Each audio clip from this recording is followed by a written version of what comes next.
Majikan rumah pelacuran berkata kepadanya, "Sudah 2 minggu kamu berbaring. Sakitmu makin menjadi. Kamu tak lagi hasilkan uang. Malahan kepadaku kamu berhutang.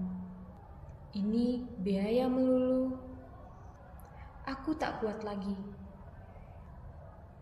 Hari ini kamu harus pergi." Malaikat penjaga Firdaus, wajahnya tegas dan dengki dengan pedang yang menyala menuding kepadaku. Maria Zaitun namaku. Pelacur yang sengsara, kurang cantik dan agak tua. Jam 12 siang hari, matahari terik di tengah langit. Tak ada angin, tak megah. Maria Zaitun keluar rumah pelacuran. Tanpa koper, tak ada lagi miliknya. Teman-temannya membuang muka. Sempoyongan ia berjalan, badannya demam. Sipilis membakar tubuhnya. Penuh borok di kelangkang, di leher, di ketiak, dan di susunya. Matanya merah, bibirnya kering, gusinya berdarah. Sakit jantungnya kambuh pula. Ia pergi kepada dokter. Banyak pasien lebih dulu menunggu. Ia duduk di antara mereka. Tiba-tiba orang menyingkir dan menutup hidung mereka. Ia meledak marah, tapi buru-buru juru rawat menariknya. Ia diberi giliran lebih dulu. Dan tak ada orang memprotesnya. "Maria Zaitun, utangmu sudah banyak padaku," kata dokter. "Ya," jawabnya. "Sekarang uangmu berapa?" "Tak ada." Dokter geleng kepala dan menyuruhnya telanjang. Ia kesakitan waktu membuka baju, sebab bajunya lekat di borok ketiaknya. "Cukup," kata dokter. Dan ia tak jadi memeriksa. Lalu ia berbisik kepada juru rawat, "Kasih ia injeksi vitamin C." Dengan kaget juru rawat berbisik kembali, "Untuk apa? Ia tak bisa bayar." Dan lagi, sudah jelas ia hampir mati. Kenapa mesti dikasih obat mahal yang diimpor dari luar negeri? Malaikat penjaga Firdaus, wajahnya iri dan dengki, dengan pedang yang menyala menuding kepadaku. Maria Zaitun namaku, pelacur yang takut dan celaka. Jam 1 siang, matahari masih di puncak. Maria Zaitun berjalan tanpa sepatu, dan aspal yang jelek mutunya lumer di bawah kakinya. Ia berjalan menuju gereja. Pintu gereja telah dikunci, karena khawatir akan pencuri. Ia menuju pastoran dan menekan pintu bel. Koster keluar dan berkata, "Kamu mau apa?" "Pastor sedang makan siang, dan ini bukan jam bicara." "Maaf, saya sakit, ini perlu." Koster meneliti tubuhnya yang kotor dan berbau, lalu berkata, "Asal tinggal di luar, kamu boleh tunggu.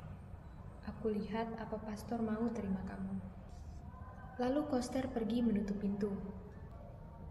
Ia menunggu sambil belingsatan dan kepanasan. Ada 1 jam baru pastor datang menemuinya.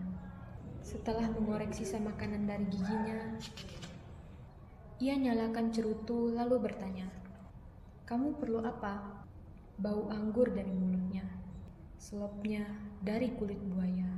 Maria Zaitun menjawabnya, "Mau mengaku dosa, tapi ini bukan jam bicara. Ini waktu saya berdoa. Saya mau mati. Kamu sakit." "Ya, saya kena raja singa." Mendengar ini, pastor tunduk 2 tindak.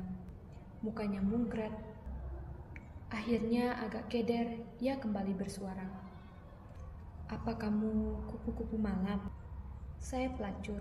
"Ya, Santo Petrus, tapi kamu Katolik." "Ya, Santo Petrus." 3 detik tanpa suara. Matahari terus menyala. Lalu pastor kembali bersuara, "Kamu telah tergoda dosa."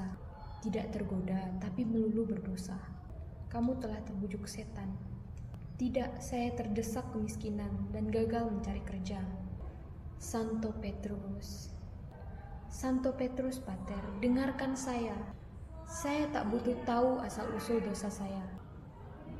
Yang nyata hidup saya sudah gagal, jiwa saya kalut, dan saya mau mati. Sekarang saya takut sekali. Saya perlu Tuhan atau apa saja untuk menemani saya. Dan muka pastor menjadi merah padam. Ia menuding Maria Zaitun. Kamu galak seperti macan betina.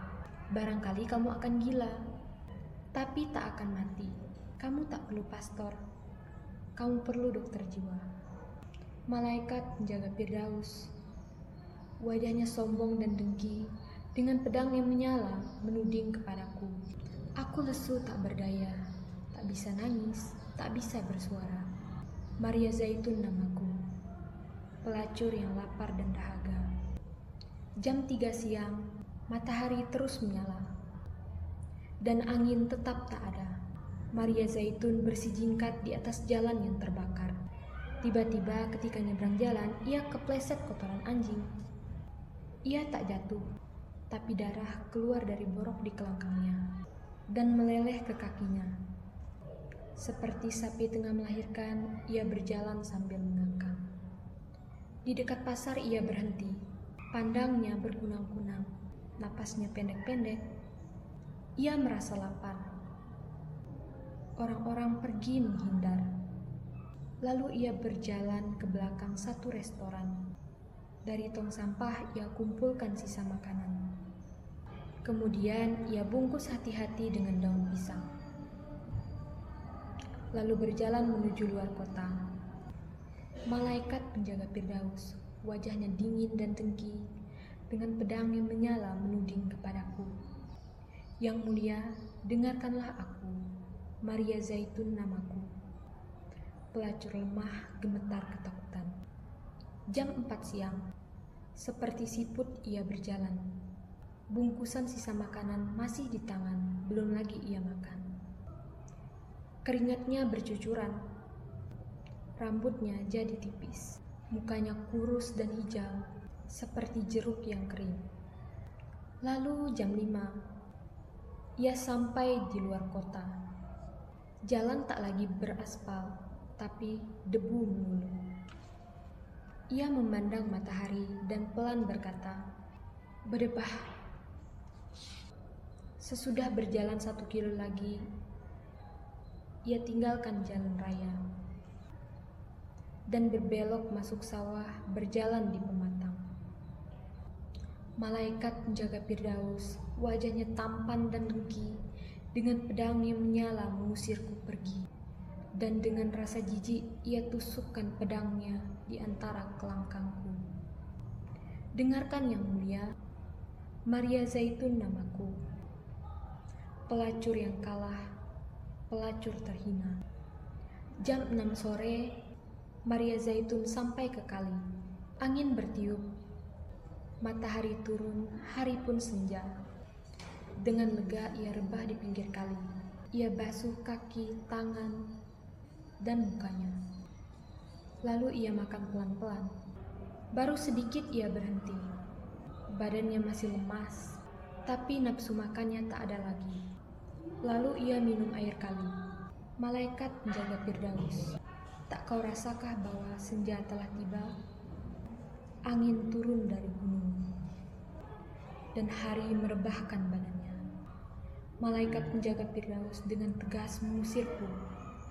Bagai patung ia berdiri, dan pedangnya menyala. Jam 7 dan malam tiba. Serangga bersuiran. Air kali terantuk batu-batu. Pohon-pohon dan semak-semak di dua tepi kali nampak tenang dan mengkilat di bawah sinar bulan. Maria Zaitun tak takut lagi. Ia teringat masa kanak-kanak dan remajanya. Mandi di kali dengan ibunya, memanjat pohonan, dan memancing ikan dengan pacarnya. Ia tak lagi merasa sepi, dan takutnya pergi. Tapi lalu ia pingin lebih jauh cerita tentang hidupnya.